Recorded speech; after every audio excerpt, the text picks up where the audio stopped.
Mix by Anil Yadav. जय श्री राम जय श्री राम जय श्री राम जय जय Shri Ram. Music by Mohan Yadav। जय श्री राम जय श्री राम जय श्री राम जय जय श्री राम। हर घर दीप जलाएंगे शान से। जय श्री राम जय जय श्री राम। हर घर दीप जलाएंगे शान से। हर घर दीप जलाएंगे शान से। स्वागत करेंगे हम आज श्री राम के। हर घर दीप जलाएंगे शान से। हर घर दीप जलाएंगे शान से। जय श्री राम जय श्री राम जय श्री राम जय जय श्री राम। जय श्री राम जय श्री राम जय श्री राम जय जय श्री राम।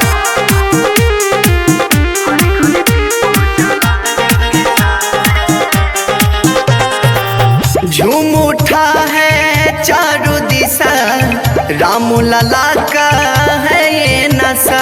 जय श्री राम जय जय श्री राम। झूम उठा है चारों दिशा, राम लला का है ये नशा।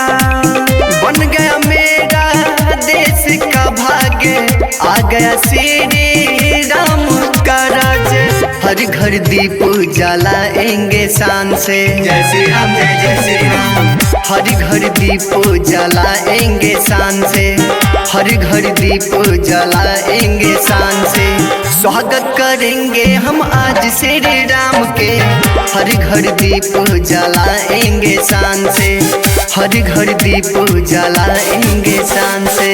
Music by Mohan Yadav।